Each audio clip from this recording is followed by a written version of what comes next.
There are so many interesting, horrifying, or downright weird things in this big world of ours.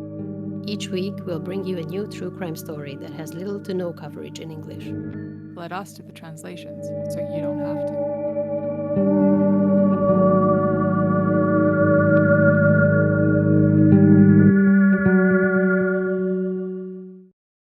I'm Laura. I'm Petra. And I'm Viktória. And welcome to the podcast Translation Murder. Okay, so today we're going back to the 90s in Eastern Europe. And I'm sure you remember that the Helga Farkas case that we discussed earlier, I think it was episode 8 and 9, was also from the same era. And related to that case, I already told you about how Hungary in the 90s was full of this underworld activity and all sorts of shady businesses and stuff like that. And this was pretty much true for the neighboring Serbia as well. And in addition to that, also the Yugoslav wars were ongoing in the 90s at the same time. And both of these two countries will be relevant in today's story, which is about a very infamous character from this era, the notorious Serbian serial killer Marinko Magda. Does it ring any bells? I don't think he's very well known internationally. No.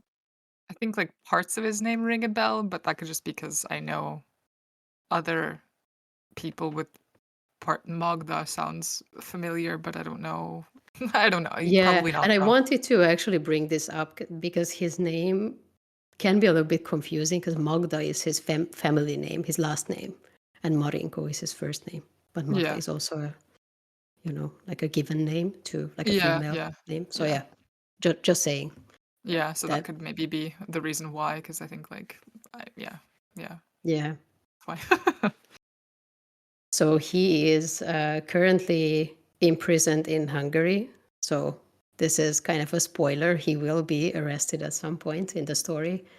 And in Hungary, he is considered to be one of the most dangerous criminals. And the exact number of his victims is uncertain, but probably he's responsible for the deaths of dozens of people. Wow. Thousands. Dozens. Well, maybe even Dozens. thousands, Sorry, but yeah. How many dozen in many. 1,000? Yeah. Okay. But many.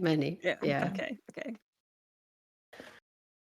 So he was born on November 30th, 1963, the same year as my dad. And he's a Sagittarius. Yeah. Okay, well, I didn't think about that, but they're both 60 years old this year. Oh, no, well, last year. It's already 24. But yeah. And he was born and raised in the city of Subotica, which is in current day Serbia, and it used to be in Yugoslavia until the 90s, until Serbia claimed independence. Subotica is close to the southern border of Hungary, and it actually, up until 1920, it belonged to the territory of Hungary. It also has a Hungarian name. Yeah, I was about to say the Tisza River, because, right? I mean, in the name itself, there's the Tisza, the Tisza River. Oh, I didn't think about that. Because I think, okay, so the Hungarian name is Sobotka, and Sobod means free. And I think, like, in this Subotica, it's coming from the word free. Mm-hmm. But it could be that, I don't know. Wikipedia.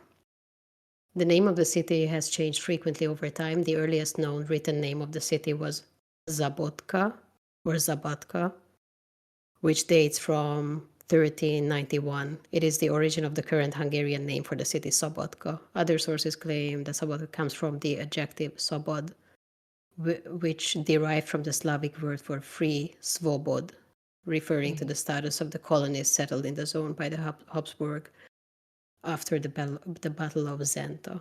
So probably Tisa, or the river is not related. Okay. Where was I? He was born in Subotica, or? Okay, yes. So But yeah, I was saying that the Hungarian name of the city is Szabadka, and actually a large portion of its population consists of Hungarians even today. But this is not very relevant for the story. I'm just kind of saying this for context. Hmm. Magda is a Serbian citizen himself, and his family is partly of Serbian and partly of Hungarian descent. I read it somewhere that he's like 1/4 Hungarian, maybe, but I think he considers himself Serbian. During his childhood, he spent time on his parents' farm with his siblings, and after completing his education, he first worked in a factory producing barrels, and then later he found employment with the railway. According to his father and some other people who knew him when he was younger, he used to be a decent and hardworking young man. But the horrors of the war supposedly transformed him into this like soulless killing machine. But I don't know. Other sources say that he always had a short temper, which led him into like different conflicts with the law already when he was young. Like he was committing thefts and such. And to avoid punishment for these crimes, he left Yugoslavia in the 80s and joined the French Foreign Legion. Hmm. But then during the late 80s, I think for maybe like 4 or 5 years, he served in the ranks of the Foreign Legion, and he was deployed to battlefields on different continents. And allegedly, by the age of 27, he became proficient with almost every weapon imaginable, and he had likely witnessed an extreme amount of death. So great influences for a young person. Yeah.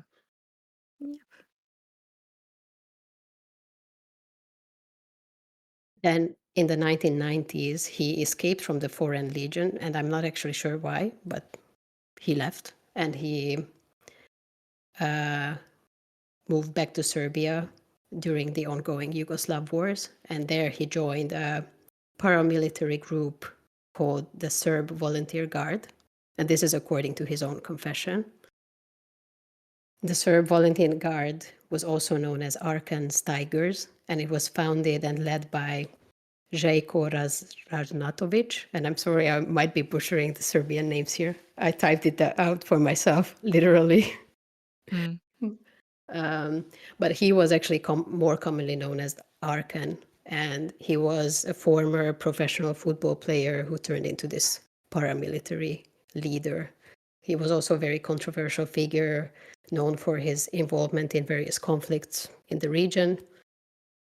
This whole group, Arkan's Tigers, gained notoriety for their involvement in the Croatian War of Independence and the Bosnian War, and they were accused of participating in a lot of war crimes, including ethnic cleansing and atrocities against civilians.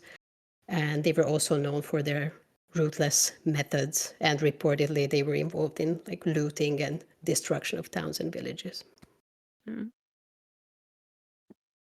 So back to Magda, he was part of this group, and apart from these fun activities there, during the early 90s, he also allegedly worked as a hitman or assassin or contract killer. What's the best term for this?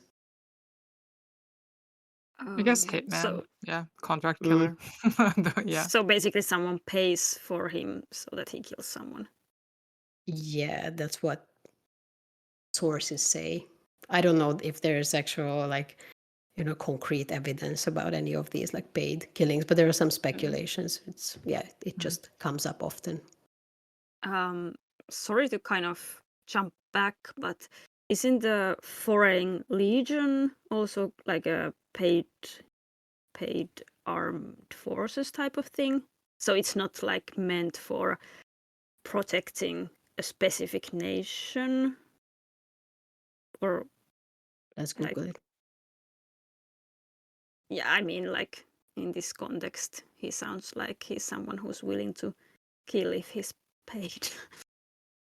Yeah, well, definitely. I think it's a national thing. Like, I think it's part of the French military. It was created in 1831 to allow foreign nationals into the French army. Okay. Yeah, I mean, of course, in some countries anyway, people of the national army are paid. That's Yeah.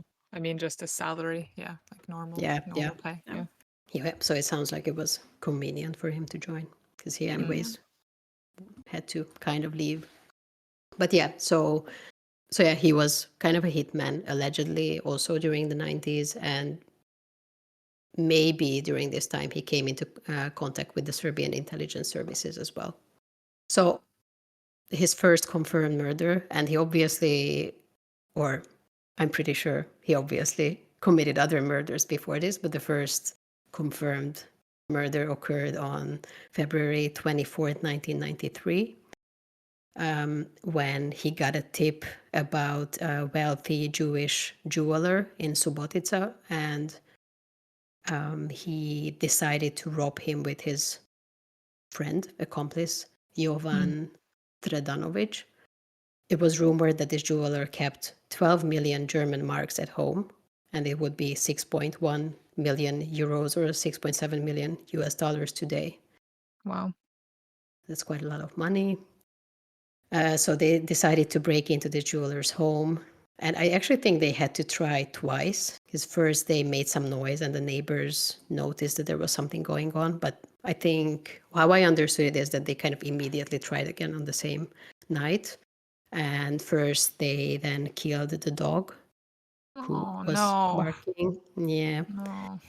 And then they began to search for valuables in the house. But this jeweler's housekeeper, Ida Feher, was at home, and she woke up because of the noise and confronted them. And later, Magda was bragging about this, that because it was dark in the house, but he still managed to shoot her for the, I think, first try without seeing her in the dark, using some technique that he learned when he was in the army. What an asshole. Yeah, What an yeah, asshole. yeah. And during this murder, he used his infamous Scorpion submachine gun. This will come up many times later in the other cases too. I don't know what a submachine gun is. I think it's a machine gun but smaller. Yeah, I think so too. My Yeah. image is only from the video games. Like I get a picture of it in my head from the video games, but yeah. Okay. But Yeah, yeah, it's a it's kind of yeah. like image of these mafia guys having Yeah. those, and yeah.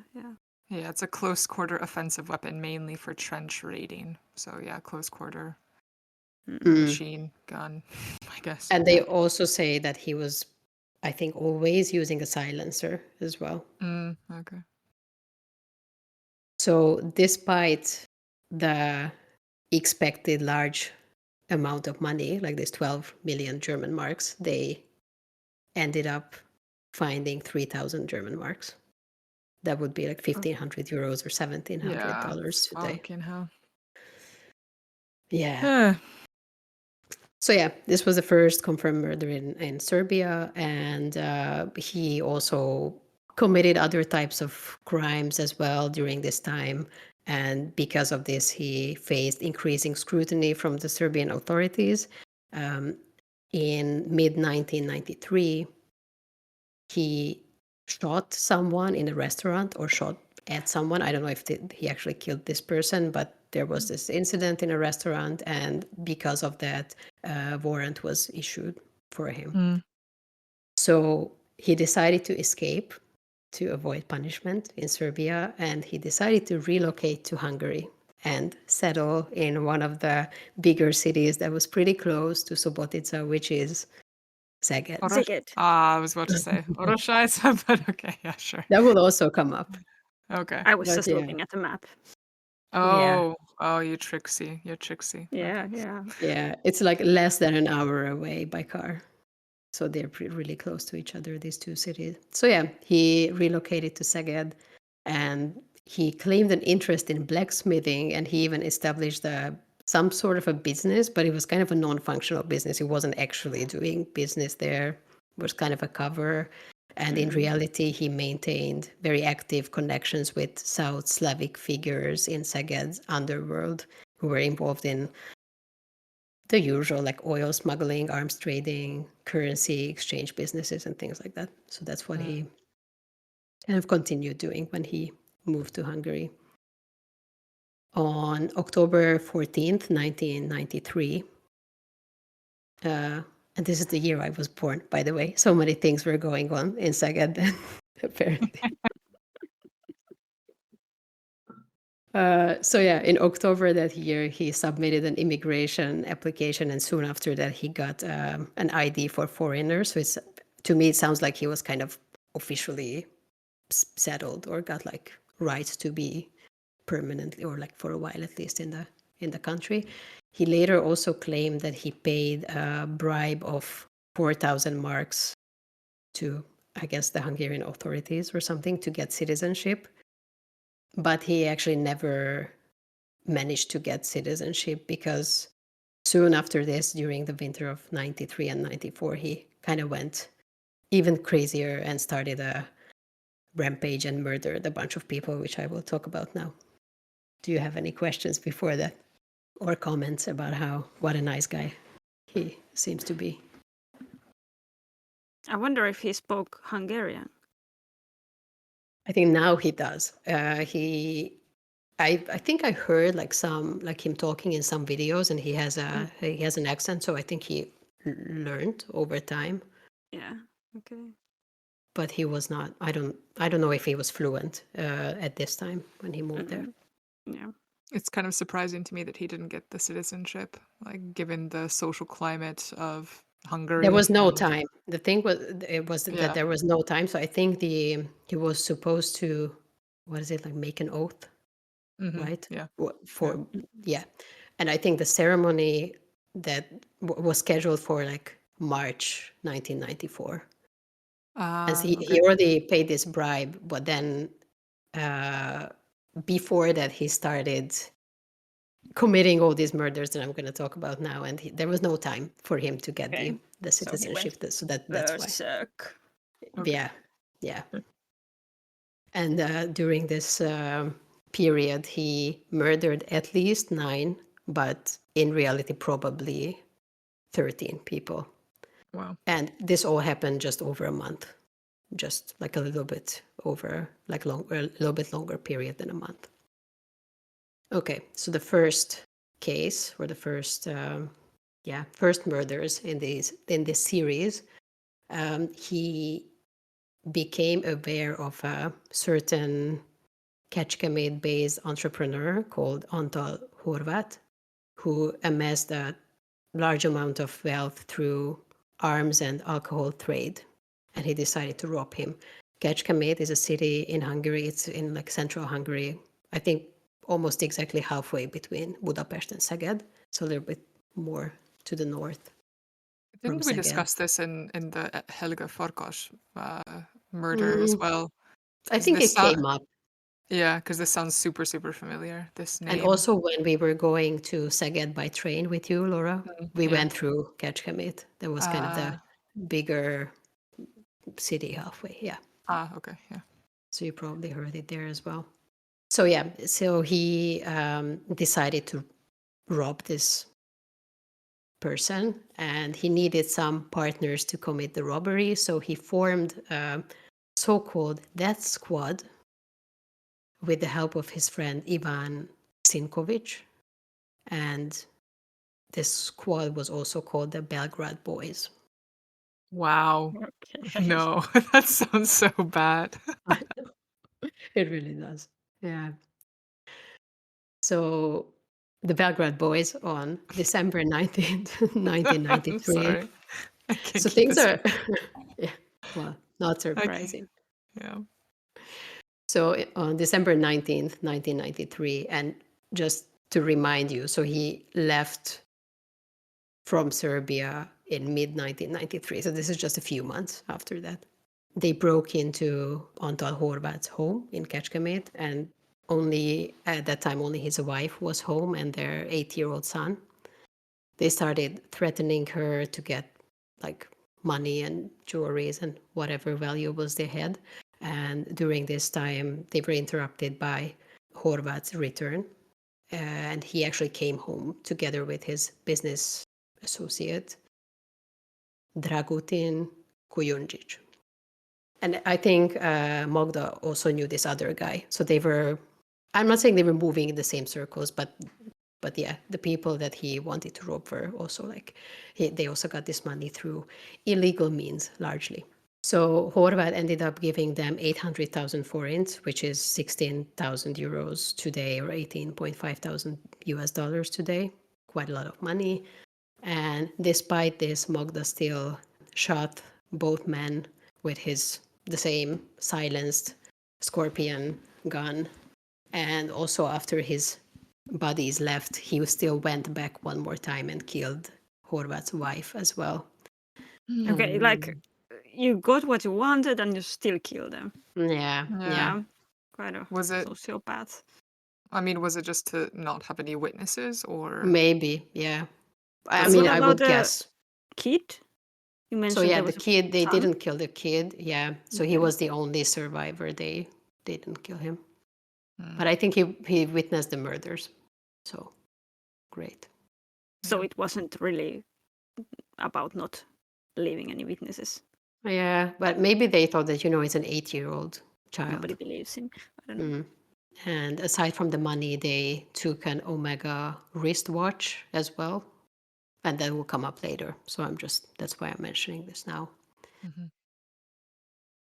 Okay, so this was the first case in this series. And then not long after that, he, again, through some informants, he heard about a house in Orosháza, which you already know, that it's in the same region, where they supposedly kept a substantial amount of cash. So on January 5th, 1994, next month, just like a few weeks after this previous murder, he again gathered his death squad and broke into this property in Orosháza, where they attacked a woman called Edith Márton Németné. So the Németné part is what refers to her husband's family name, which is Német.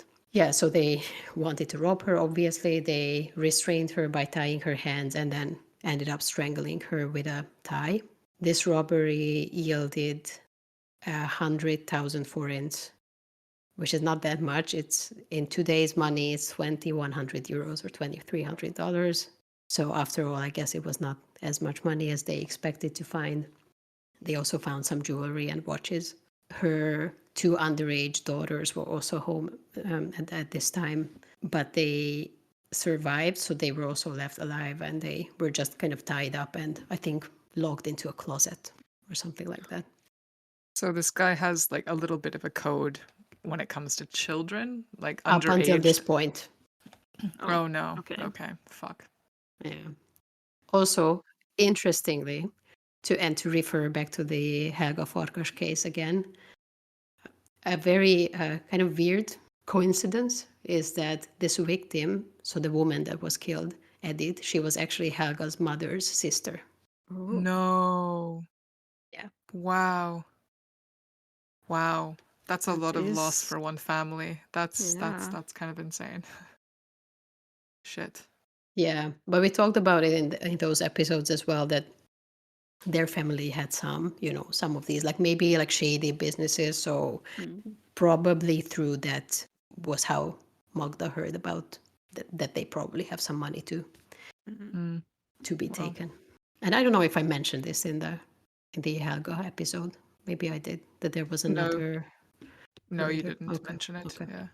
So this was the 5th of January, and then soon after that, on the night of January 23rd, 1995, probably Magda, but it's not confirmed. So the sources that I found just say an unknown assailant broke into the house of Balin Zénagy, who was a famous pastry chef in Szeged, by climbing through the window from the courtyard.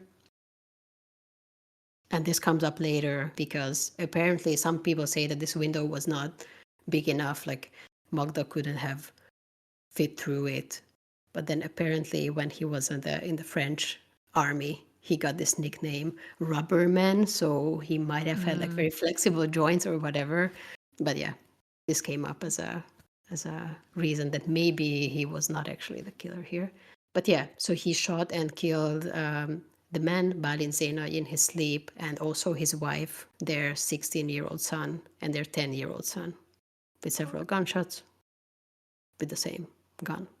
The sub, whatever it was, submachine Yeah, gun thing. yeah, the Okay. Scorpion gun. Mm. And that they were able to prove that later that it's the same type of gun. But I think there was no way to prove that it was exactly the same gun. So that's why, partly that's why this was never confirmed. That's interesting because I think ballistics wise, you usually can prove it that it's the exact same gun, especially if there was, Hmm. I don't know, some markings from the barrel of the gun that's unique for Yeah, the bullet. Yeah, I don't know. but maybe not in the 90s. In I Hungary. don't know. I think maybe the technique for doing it has gotten better, but I think they had that technology and technique back in the 90s, I believe, too. Let me see if because I have some extra notes. I'm going to check if I had anything else about these ballistic stuff. Yeah, so they just said that the same type of firearm was used in these two separate cases. Mm. But without a confession or accomplice testimony, they could not link the weapon to him. Oh, Definitely. yeah, to him. Yeah, to him. They couldn't link it, but I guess if he didn't own it or something, is that what they mean? Like it came out of the same gun, but then it necessarily wasn't. But in other cases, I don't know. Or maybe Okay. then they had other evidence as well, and then it was kind of more Mm. clear. Yeah, so following this massacre of this whole family, he took some jewelry, I think. I don't know about money, but he took some valuables from the house. And later on, when Magda was arrested, he was always denying that he was not. He said that he is not the perpetrator. He actually knows who it was, but he's not going to tell, and it's not him. But investigators and later the prosecution also was pretty much convinced that he's the only possible suspect. So this was January 23rd. And then after this, probably if it was him, he decided to return to Serbia for a little while, maybe because all of these previous murders were kind of low yield, like he didn't get that much money. And again, he went. Just about returning to Serbia, like, wasn't he there already looked for by the officials? Yeah, I don't know if like what was the reason exactly, but he went back and he already had like kind of two different targets there. So he just, he had this plan and he didn't really stay there for too long. Okay, so he didn't really move there. He No, just no, went no. He to didn't move back. Yeah. commit his crimes. He just visited. Yeah. Okay. Visited with his Belgrade boys. Yeah. Yes. Yes. So yeah, they went back and they already had two different targets with the death squad. Yeah, only after 2 days after the previous these Zenoid family murders on January 25th, his team first targeted the Petric family, and I believe they killed 3 people there in Subotica. And on the same night, they went to a different town called Polic, where they killed a couple, Josip and Verica Agatic. And they also used the same type of Scorpion gun, and he actually disposed of this gun in the lake in that town, Lake Polic. So they did all of this in one night. Wow.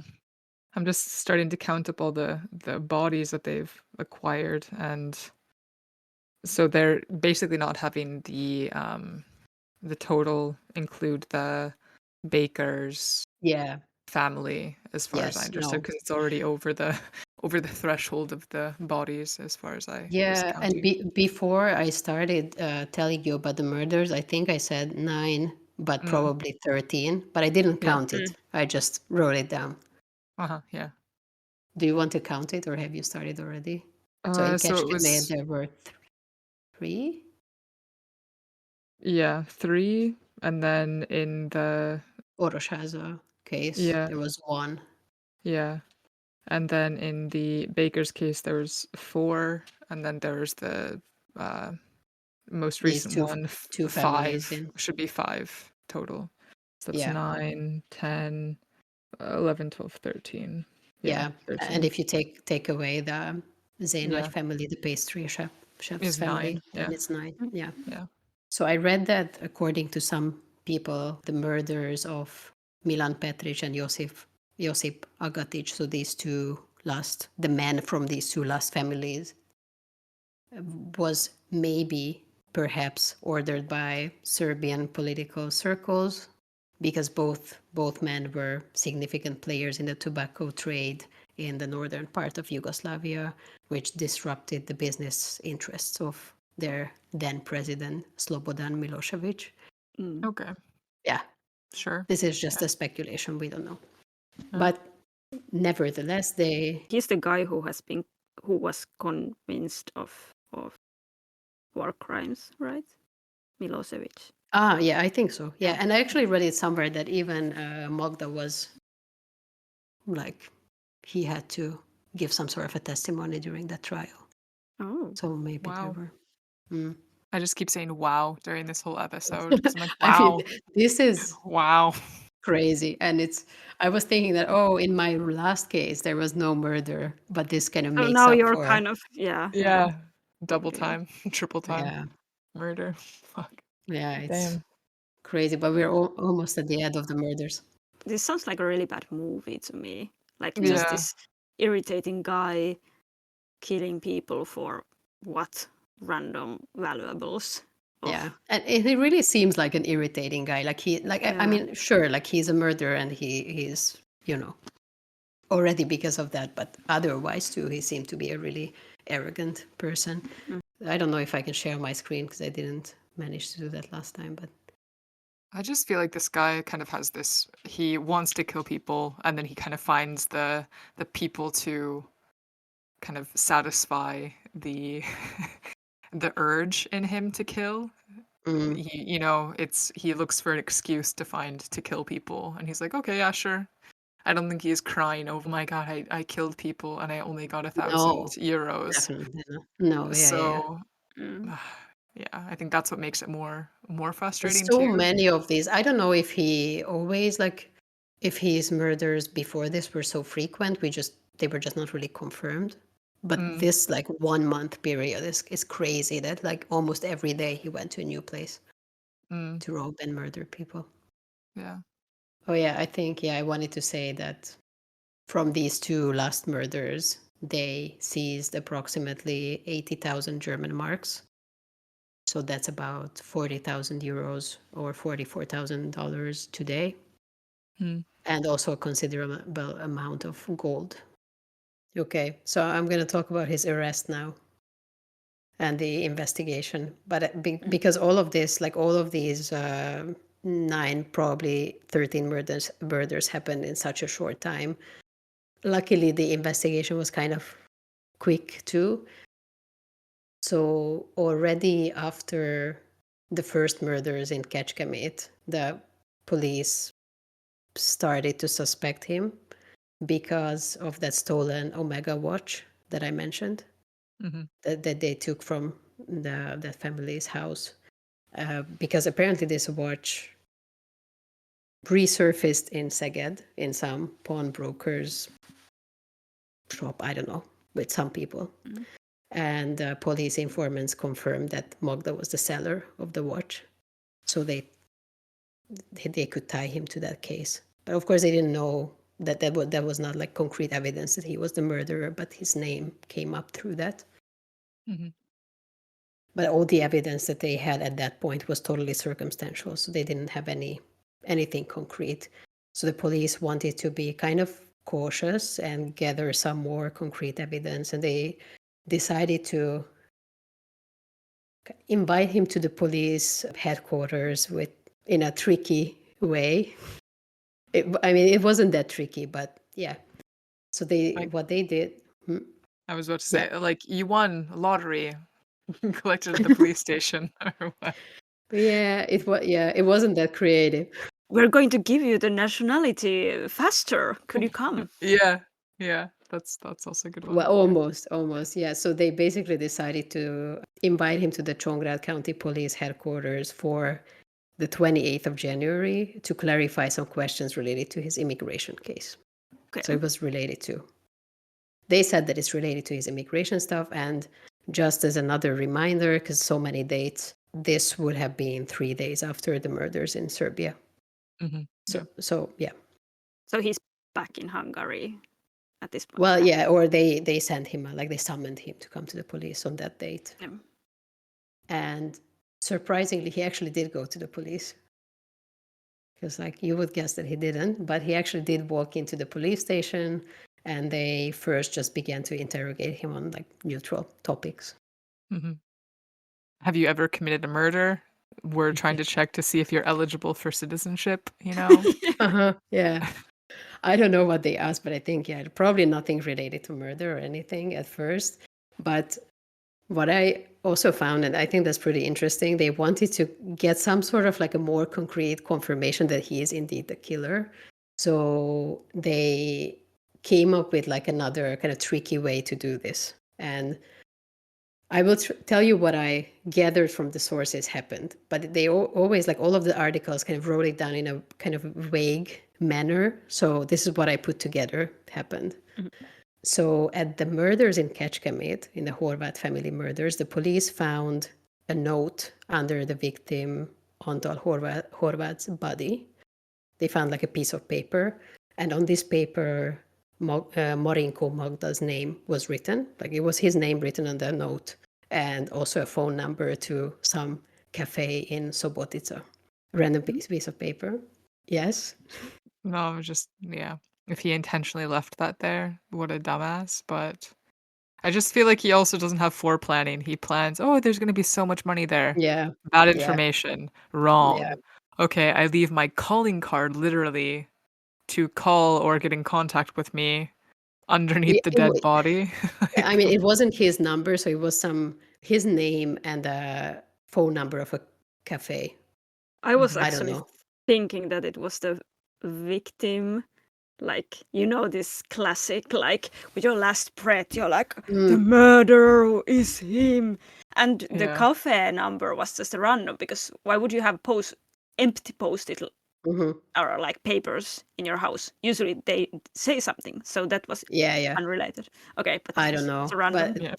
the police was thinking that it probably just something that fell out of his pocket, and he totally didn't even realize it. Like it's just a piece of paper he had there. I don't know, maybe. But why? Like, I I don't know don't why have this cafe pieces of was paper relevant. where I would write my own name. Maybe Yeah. someone else wrote it for him. Yeah. Okay. Yeah. I don't know. This is how your name is written. Okay, Mm. sorry. Let's stop joking. But they assumed that that's what happened, that it was just a piece of paper that fell out of his pocket. Yeah, So what they did is when Magda came to the police station, they asked him to hand over his belongings, I don't know, to just check what he has in his pockets and whatever. And when they gave these stuff back to him, probably they put them on like a tray or something, but they didn't only put his stuff, but also like they put his stuff onto like a pile of other like various items, and they told him to like, you know, pick up your stuff from here. And he also took the piece of paper, and they think that he didn't realize that he lost it before, and this is how it got to the police, that they found it on the crime scene. He just kind of automatically picked it up and yeah. Interesting. That's mean, but very sly. That's Point sly, for but the also police. I would probably pick up a piece of paper that has my name on it, to be honest. Yeah, true. Like, But then okay, again, it's not like- mine, but okay, it has my name on it, so maybe I'll just Well, take why it 'cause would you that's a pick bit it up odd. if the police gives it to you and says that, oh, take your stuff, you know? Yeah. I would probably Yeah. stop and be like, okay, never seen this paper, but why does it have my name? Who has this? Like, it would confuse me, but enough to stop there. Yeah. And this is also like, again, just kind of how I understood the situation. It was kind of vague everywhere, but something like this happened. So through this piece of paper, they thought that, okay, this is an extra confirmation that he was there, and this is his note. Yeah. Okay. And then during the interrogation, they continued it after this. Magda became suspicious at some point. And when the investigator who was interrogating him turned away for a second, he actually attacked him from behind and tried to take his weapon. Wow. At the police station. And then luckily 3 other police officers came into the room quickly. No and they managed, shit. Like, what was he thinking? Yeah, okay. Well, after this, what he was thinking that, oh, why don't I just jump out through the window? Mm-hmm. So he jumped out through the he window. tried, Okay, but they stopped him. So he tried to jump out of the window. Okay. And then in a lot of articles, they say that he tried to commit suicide. I don't know if that's what he was trying to do. No. I think it was just a kind of a stupid escape plan. Yeah, like he doesn't- sounds a guy who doesn't really plan very well. So that just Yeah, was and the I- first thing that came up into his mind. And I don't probably. think he wants to commit suicide either. Not the type of guy to want to take his own life. He seems quite, I don't know, with a lot of these cases, people who commit many, many murders, it's like you have no conscience. So why, what Yeah. would cause you to kill yourself? Usually people with a conscience or care too much are the ones who kill themselves or Yeah. Yeah. I mean, of course, some of them might be just scared of punishment. or Yeah, something. yeah, that too. Or like, yeah, they don't want to fess up or whatever, or give the cops kind of an upper hand, Mhm. or give like the families kind of. But then it's still about the person's, I don't know, like sociopathy and slash what's the other word? Wow, I'm really bad today with speaking. So, yeah, just their sense of Narcissism. narcissism. That's the word. Yeah, Yeah. it's just their narcissism. Yeah. Yeah, I also feel like, at least based on, because, like, of course, I don't know all of these, like, or any of these details directly. I only read like articles and whatever, like, kind of secondary sources I could find. But it sounds a little bit improbable that he wanted to commit suicide suddenly. Mm-hmm. Yeah. Okay, so, and then they continue to interrogate him after this. And during the interrogations, he gradually confessed to a lot of the murders. And also, in the meantime, the Serbian authorities apprehended his buddies from the death squad. And I read in one source that none of them are currently in prison. None of those guys. But they were Interesting. also doing the murders, weren't they? Or were they just I hanging with think him? I think it sounded to me that they helped out, but Magda was the one who did the murders. He shot Okay. people and they, Mm. yeah. And they also recovered the scorpion gun from the lake. They managed to find that specific gun. Okay. Also about this whole arrest and like how tricky it was and whatever, that they invited him, and it kind of sounds a little bit unlikely. Like, wasn't he suspicious? Like, why did he just walk into the police station, right? Some people speculate that maybe he kind of voluntarily turned himself in to the police because there was maybe a bounty on his head because of these like previous murders of Milan Petric and Josip Agatic, because they were these like underworld figures. And some people were not happy that they were murdered, obviously. So maybe there was a bounty on his head, and he felt like safer in prison. I don't know. This is also just speculation. I mean, that sounds like a good motive in my mind. I think that makes the most sense. Yeah. But then the attacking the police officer and trying to jump out of the window. But then I guess that also kind of fits the story, like to make sure that, because he was about to get out and he wouldn't have been in prison, right? Because they True. were like, okay, you can go, right? And then attacks the police officer to get held in custody. That's true. Yeah, that makes sense. Because otherwise, it's just so weird. Like, oh, can you please come in because of these immigration matters? And he's like, yeah, sure. Like, why wouldn't I walk into the police station? I'm such a law-abiding citizen. Of course, if they invite me, I immediately go there. Mm-hmm. Yeah. Yeah.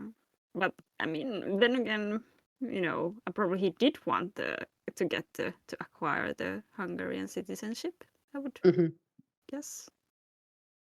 Yeah. Yeah. Okay. So I have some details about his trial and sentencing.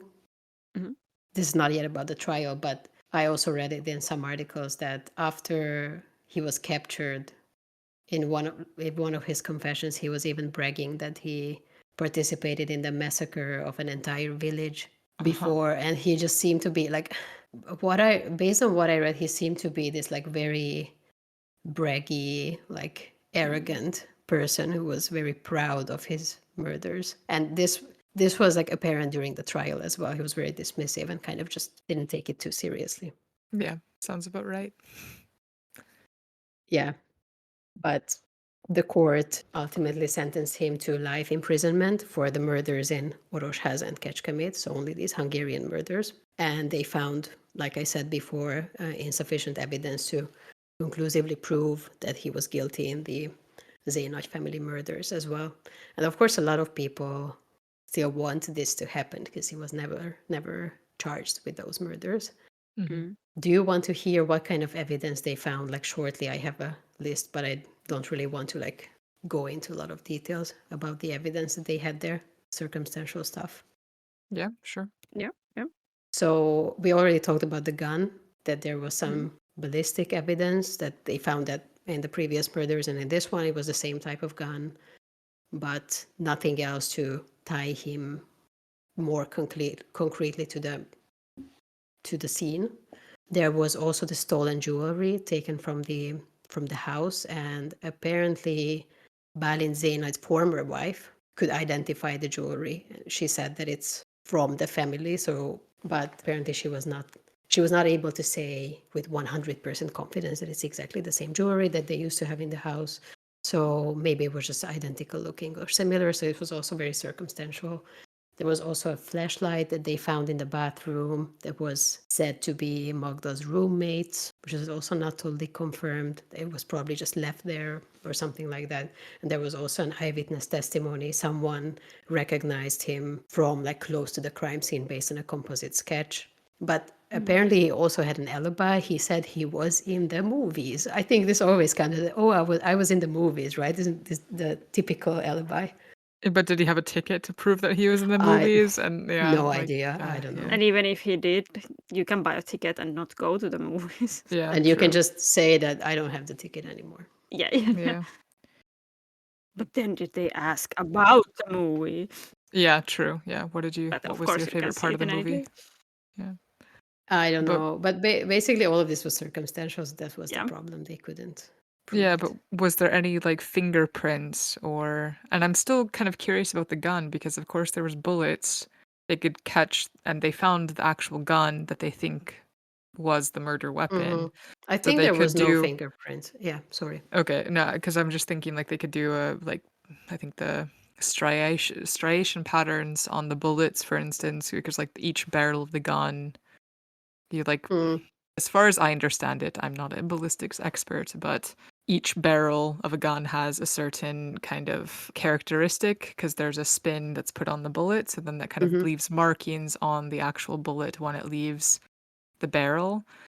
And so that they had the weapon, they could just shoot some bullets themselves, and then if it's indeed the same striation patterns as the one found on the scene, then they would know that yeah, this is indeed the gun that Th- was that his, you know. yeah, this makes a lot of sense to me, but I don't know what happened, why they Mm. couldn't do this, or Maybe why this didn't because work. of the fact it was in the lake. But that Like doesn't matter, like with the striation no? patterns, like because it's kind of inbuilt within the barrel. That But if still, you just can't shoot with it anymore, as it was in the But lake. I think if No. if it was just in a lake, it should still yeah, be you can possible. clean it and stuff Okay. too, and get it to Okay. yeah. I'm not a weapon Yeah. expert. Yeah, I don't know Hmm. why they couldn't do this, or maybe they did, and there was some, I don't know, like really. Yeah, yeah. I just know that they knew that it was the same type. Mhm. Or is it possible that they had more than one of these guns? That could be. Yeah, they could know that it's the certain caliber Yeah. of bullet, and then yeah, So maybe they yeah. only knew that this is the type of gun that he always used, but he had more than one, and that Mm. was not the exact same one. I don't know. I'm Yeah, just could kind of be. guessing Yeah, here. yeah, could be. And about this flashlight that they found, I read that there were no fingerprints on it. So yeah, Mm. I don't think they found any fingerprint evidence in general. Mm. Okay, so I said that he was sentenced to life imprisonment, and I thought that now maybe this would be a good time for us to talk about these like different sentences in, at least in, I looked it up now in the Hungarian law because it came up in several episodes before, that what it means in different countries and like when can these people get out and like how it works. So Yeah. I looked it up now. So at least in Hungary, apparently between 1990 and 99, there was no like actual life sentence. Until 1990, they had the death penalty. And after 1990, the strictest sentence was basically life with the possibility of parole. So not like actual life sentence. And at the latest, the parole was at the latest after 25 years. And then after 99, they changed the law and made it possible to have life without the possibility of parole. So that was, an option between 99 and 2014. And then in 2014, there was an EU level change made by the European Court of Human Rights, based on which even if someone got actual life sentence, they have to consider the possibility of release after 40 years. 40. 40 years, yeah. Wow. Yeah, but basically Magda, so he was sentenced in 95, and it was during that time when there was no death penalty anymore, but they didn't have like real life sentence, so he got this life with the possibility of parole after 25 years. Mm-hmm. And I'll tell you what happened. And now he's up for parole. I have some more info about that, but do you have any comments about these, like, different sentences? I mean, I think personally, like, yes, I'm happy that European Union in general doesn't have, life without the possibility of parole. And because I think that the instance of rehabilitation should be foremost the point of going to prison or jail or whatever. But then some people just shouldn't get that right. I think there should be, if there's a certain amount of murder or a certain heinousness to the crime, that it's kind of like this cruel and unusual murder or something, that there should be a special case or a clause that allows them to be in prison for life. So I think this guy, I don't think he would have learned from his from his previous mistakes, Yeah, but also I want to say, and this is something that came up in a lot of these like news articles from a few years ago that I saw. They were always phrasing this as Marinko Magda will be released from prison, next year or in 2 years or something. It doesn't mean that. It's not what it means. Yeah. I mean, it's the possibility of parole, Yeah. right? Not that Yeah, you will yeah. definitely get it. It can be No, denied. exactly. So they evaluate the situation. And I read that most of the times people in Hungary, I guess, are not granted parole. So this is kind of more like a motivation for them to behave well in prison. Yeah. But that's the other part too, like, that I think is a bit just kind of do away with this in his case, because I don't know how it is in Hungary or in Finland for that matter, but in the States, usually if there's a parole hearing, then the victim's family can go to these court proceedings and they can give a testimony, Yeah. and they can, but that's a bit shitty because I think it happens every 2 years. Okay. So every 2 years you need to think about it. Okay, I don't want this guy to get out of jail. Like, what if the board, okay, this guy's been good for the past, 15 years. And then the family has to think about this for every 2 years, oh God, this guy I is think a it's horrible really monster. weird that the family is involved in this. Like, Yeah. that's not a I mean, good there's a victim committee or thought. whatever, but it's still a hearing, a parole hearing, Yeah. that, yeah, I'm I not want to sure. say it's not like that in Hungary, but Yeah. I'm not sure. I just I didn't read this like explicitly written down anywhere, but it didn't sound like that. Yeah, I don't. It sounds something they probably. Well, at least they don't do that in Finland, but I don't know if Yeah. they do that in any European country. But that makes then a lot of sense. Like it's really shitty, of course, like kind of to re-traumatize them all the time. Yeah, To think exactly. about it. Yeah. Oh, is Yeah. it voluntary? Like, if Yeah, the it family is is, like, I don't like, care. yeah. The family doesn't need to go. Like, it's not. Okay. They can give like an impact statement and that type of stuff, I think, each Mhm. time, and be like, they have the opportunity to speak up and say, I don't think like this, this person should get out because they took the life of my son or daughter or whatever. Yeah, and then you just send the same message each time Yeah. or something. So, I mean, most often the committee will, if it's a really bad crime, not give parole, but Mhm. Mm.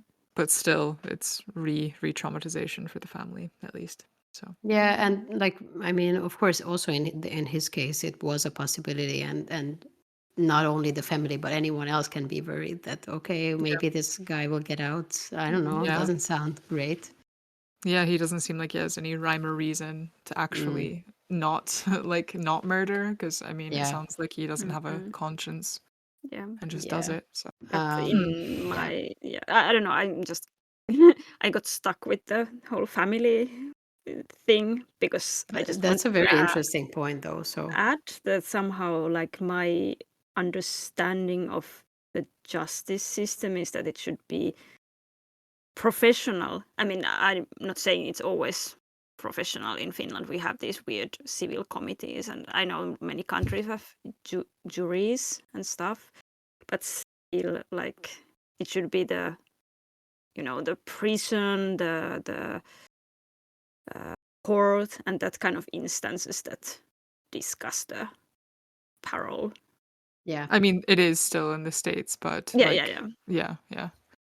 And I don't know, Because I mean, maybe it's it makes ultimately up sense to that the the family parole can board, attend. but Yeah. yeah, and of course, like really, like Mhm. even if the family doesn't have to like give Yeah. another testimony or something, they just kind of the thought that yeah, this is a possibility is yeah, yeah, I get But that.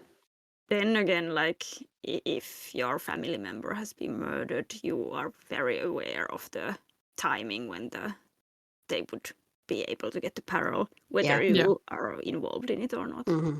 yeah, Yeah. So, Yeah. yeah. yeah. Okay. So about his parole, so because like I said, he was sentenced in this kind of in between period when there was no death penalty anymore, but they only had this option for life with the possibility of parole after 25 years in his case.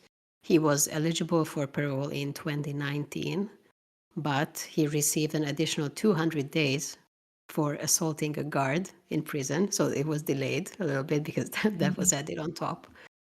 And then in early 2021, he was unsurprisingly denied parole. Mm. Mhm. The judge made this decision in Magda's absence because he was unwilling to cooperate in the parole proceedings. And Hmm. also the judge explained that there is still no indication that he could reintegrate into society and lead a law-abiding life. So Yeah, Yeah. that makes sense. Good call, judge. Yeah. yeah. Also, he either way he could not have been released even before this because kind of simultaneously as he was sentenced in Hungary, also in Serbia, he was sentenced to death for the murders of Oh, that he committed there. Mhm. And for a while, so the situation was that according to Hungarian laws, a person facing the death penalty in their home country could not be extradited. So yeah, they would not have released him anyways. yeah, yeah. Isn't That that makes kind sense. of some kind of international Yes. like Probably, yeah, yeah, yeah. Yeah, because I yeah. It think that is. comes up a lot in the Finnish news that there's some criminals from countries that have a death penalty, so Finland can't send them back there because Yeah, this yeah, exactly. agreement Yeah. done I something. mean, it's a crime And against humanity in that Yeah, kind of yeah. like regard. So yeah, So yeah, basically, you are exactly. sending them to death penalty in that case. yeah, So Yeah, it's the same exactly. as having death penalty in your Yeah, country. yeah. yeah. So that was the situation for a while, and then but Serbia doesn't have the death penalty anymore, so that changed. And after that, his sentence was in Serbia. His sentence was changed to 40 years, Hmm. which he would need to begin serving if he was released from prison in Hungary. Hmm. Yeah. So Yeah. there's not really any chance that he could get out of Yeah. prison. I just send him to the worst prison. That's what I would do if I was Somehow, the Hungarian prison system. yeah. And it's like we have really nice prisons here, and Serbia has worse, or vice versa, or Mm, something. I would mm. just keep him in the shittier, shittier situation. Yeah, he Somehow, actually. I would assume Serbia has worse prisons. I don't know. It's just my imagination, maybe, but like, Yeah, Yeah, yeah, yeah, maybe. they are I not don't part of know. EU. I don't know if EU has some regulations on prisons. yeah. That could be. Yeah, Good point. Yeah, yeah. maybe.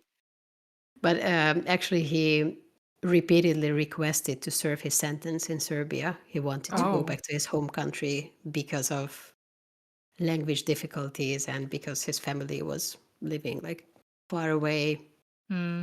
Oh no. from Hungary. It's not that Yeah, far. you need your But rights, sir. Yeah, yeah, exactly. but all of these requests were rejected, so he's I'm still in sure Hungary. that his family misses him greatly. Yeah, probably. Sounds such a great guy. Oh dear. I don't know, like what kind of family he has. So Yeah, exactly. I mean, there was this comment from his dad that he used to be a nice guy. yeah, So I don't know. Compared to whom? yeah, Compared to the guy he became. Yeah. yeah. So where is he now exactly? So he's currently held in the Csillog prison in Szeged. Csillog means star, so star prison in Szeged. And Very it's weird a name for a prison. yeah. I think it has like a longer official name, but this is how everyone refers to it. And this prison is actually a very well-known high security prison in the country, and most of the particularly dangerous inmates are held in Szeged. Okay. And this is the prison I told you about, Laura, when we were in Szeged. That's kind of Yeah. behind the marketplace that we didn't go to see. It's kind of in the mid, almost in the middle of the city. Oh, so what was the name? Csillog. Do you want to Google it? Because I can spell the name.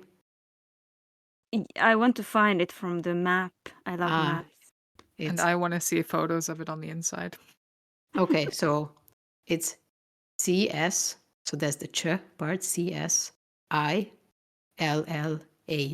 So the illog part. Csillagvizsgáló. Ah, well, okay. That's the observatory. Also has Ah, stars. okay. Yeah. Because it would be Csillagbörtön. It looks so inconspicuous from the outside. Yeah, looks like a Yeah, nice building. it is. It is nice. I mean, nice looking Oh, building. not on the inside though. It looks like a US prison from the mid 15 like 1900s or something. And okay, it's not in the middle of the city, but it's like pretty much like inside. It's not in downtown Szeged, but not far. I have some more info. Can I go on with those, or do Yeah. you want to Yeah. talk about the prison? Nope. No, Okay. So within this prison, Magda is held in the long-term special regime section. So even which is like a uniquely high security section within the prison too. And I understood that he is kind of in like a solitary confinement situation, or he has like a solo cell at least. And I think one source says that he's not allowed to be with others, but I'm not sure. Maybe that's not entirely true, but something like that.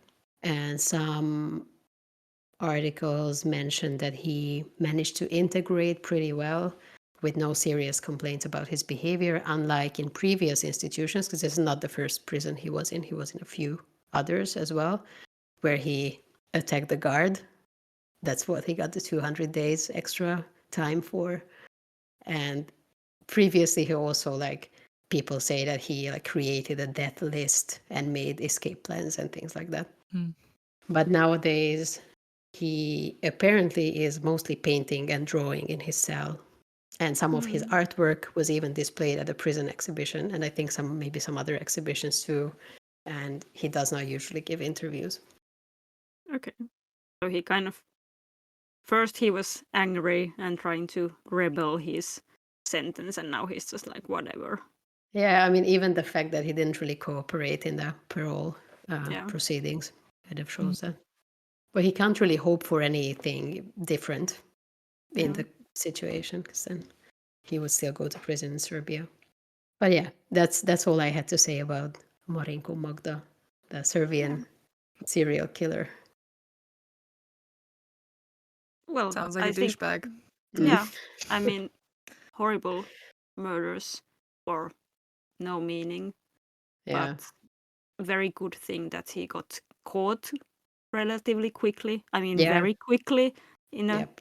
that sense, and got sentenced fairly, in my opinion. Like, yeah, you kill people, Yeah. that's it. Then you should be in prison. At least for those murders that were confirmed, like in that period that I was talking about. But I'm pretty sure there were, even more before. And during the war and whatever, it's Yeah, not yeah, really so easy to investigate. yeah.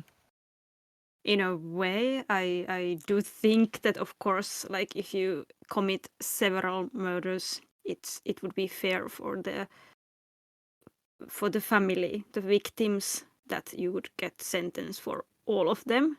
But Mm. for the punishment wise, I don't think it would make any difference. Like basically, it sounds like he will be in the prison for the rest of his life anyway. Yeah. But victim wise, yeah, if someone would find some evidence of the bakery person's murder, it could be, I don't know, like how much family they have left. But I think anyway, they still do, and Yeah. it still comes up occasionally in the news that he should be charged for those murders as well. Yeah. I actually found some article from last year, like last autumn, so 2023, where some like police officer, I don't know, maybe he was, I think like someone who was used to be working on the case, was saying that he thinks that Magda will probably confess for those murders as well, just to avoid getting out prison and like going to Serbia. But I don't think he would be paroled anyways, so it doesn't seem to be too likely for me that Yeah. that would happen. But maybe I would say we're pretty safe from him unless he would be pardoned by the president. But Also, Hungary has the same system. yeah, Parole from the president. yeah. Finland too. Yeah, it was a question in the Vaalikone that I filled Yeah. out for the presidential elections. Do you agree that the president in Finland, the Finnish president, should have this right to give pardon to inmates like who are, in prison for something? Well, But I think, yeah, I feel like the president usually goes off of the will of the people. Otherwise, they're just unpopular. So if there's a over resounding unpopular person in prison, I don't think the president would like, yeah, let's free this guy. I think Yeah. it wouldn't be good for his or her public image, Yeah, that's true. So I think there's kind of safety from actual. I think it's a good mechanism. Like for instance, if the judicial system is failing some prisoners, like maybe it was only based off of circumstantial evidence or these wrong conviction cases, then it could be handy. But yeah, I think it's I also feel like, but because I never heard about any kind of abuse in this system, that some president would just give pardon to so many people without any serious reason.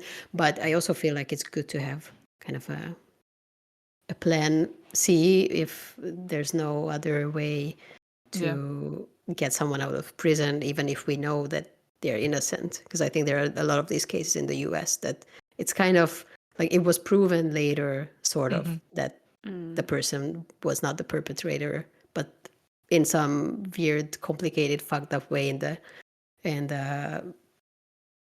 system, they are not able to release them, right? Yeah, or it's just too much of like they usually try to hold on to them because then they would have to pay out a lot of money for their Yeah. imprisonment and stuff, and I think that's usually the motivator, at least I see. Yeah. And then usually to get out, like, yeah, we don't have, well, usually to get these cases turned over, you have to have someone who is actually the killer instead to get the person out. Yeah, so I don't know. I guess it can be good, like kind of extra like safety option to have this pardon from the president. I just don't know like if this should be the president's task or right. I don't know. Like it sounds like it should not be just one person's decision.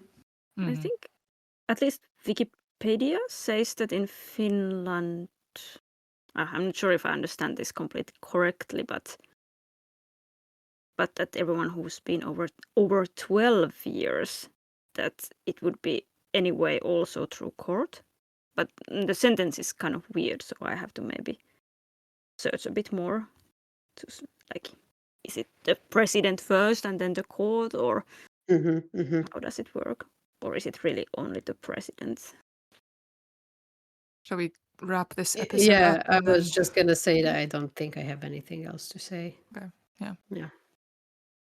But yeah, thanks for listening to this uplifting story. Maybe it's good that this was not our Christmas episode. Yeah, Yeah. I think you will be happy about that this wasn't. Thank you, Viktória, for doing that. We can also mention the next episode. Oh, Do true. you have something, Petra? Yeah. What do you have for us?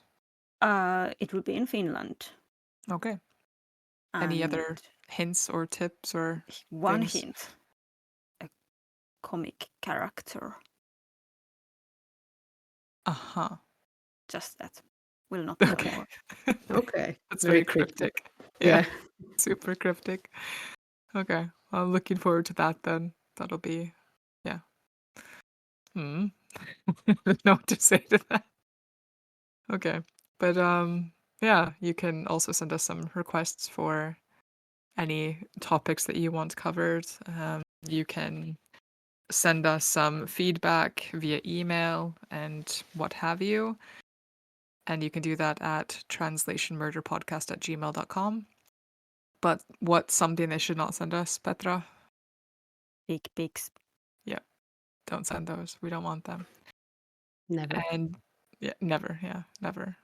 You can also follow us on Instagram at Translation Murder Podcast. And you can follow us there, leave comments. We keep pretty regularly updated on the hints for the next week's episode. And yeah, nice kind of a translated list of some terminology that we used in the week's episode and some, photos and stuff.